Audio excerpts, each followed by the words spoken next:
Magandang umaga po. Samahan niyo po akong mag-breakfast dito. Meron po akong pizza, at saka po waffle, at saka din po itong tinapay. O diba? Ang sarap ng pagkain ko.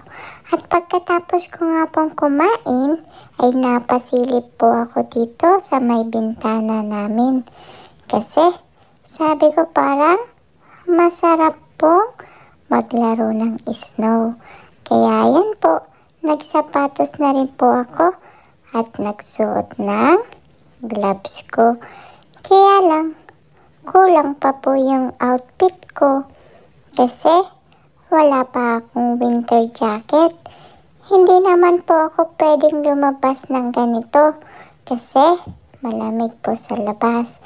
Kaya hinahanap ko po kung nasaan yung winter jacket ko. Buti na lang, dumating na si Mami at tinulungan ako kung saan ko makikita. Ayan nga po, sabi niya po sa akin ay kunin ko daw po dyan sa may drawer. Mali naman palang drawer kasi andito po siya. At yan na nga po ang magic. Andito na po ako sa may labas at naglalaro na po ako ng snow. O diba? Medyo matutunaw na nga lang po ulit.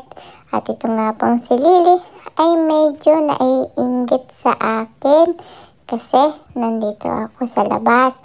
At parang gusto niya rin po maglaro ng snow kasi patingin-tingin po siya sa akin at parang nagmamakaawa kay Mami na lalabas din siya. Kaya ayan po, binihisan na rin siya ni Mami ng panglabas para makapaglaro siya kahit papano dito sa may snow. Yan nga po, enjoy na enjoy din po siyang maglaro. At syempre, happy po ako kasi kalaro ko na yung kapatid ko dito sa may snow. Dalawa na kami maglalaro magkapatid. Kaya lang, nakalimutan ko, 3 po pala kasi nandito na rin si Kuya that time. Kaya nakakasama ko na siya maglaro. Kaya lang medyo may kakakulitan talaga itong si Lily kasi tinatanggal niya po yung sombrero niya saka yung gloves niya. Kaya ayan, nakakaramdam siya ng lamig kapag ganyan. At hindi naman po pwedeng wala talaga siyang gloves kasi mapoprosen po yung kamay niya.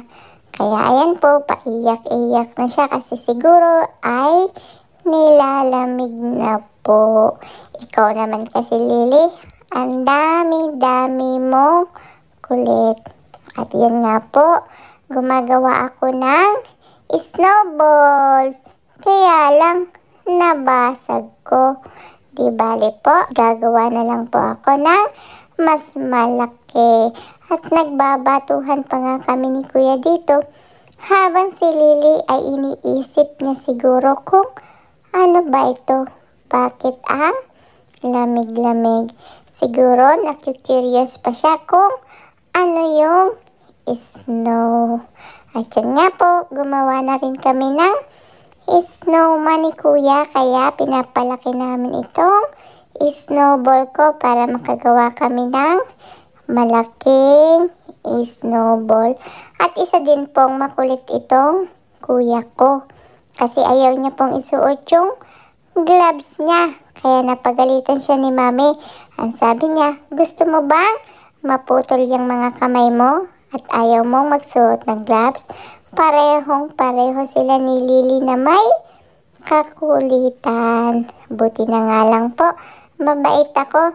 Kahit medyo nahihirapan ako dito sa suot kong gloves, ay go lang po ako.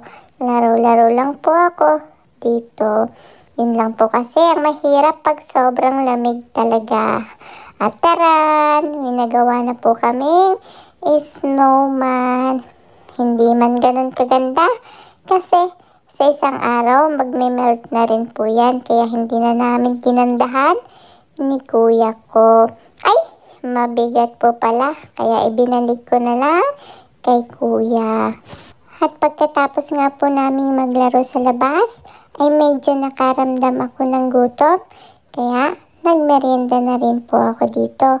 At sinabay ko na rin ang pagdodrawing at pag-coloring po. Ang kinakain ko nga po ay itong Filipino biscuit na strawberry. Yun lang po ang kwento ko sa inyo today. Bye-bye po. Mwah, mwah.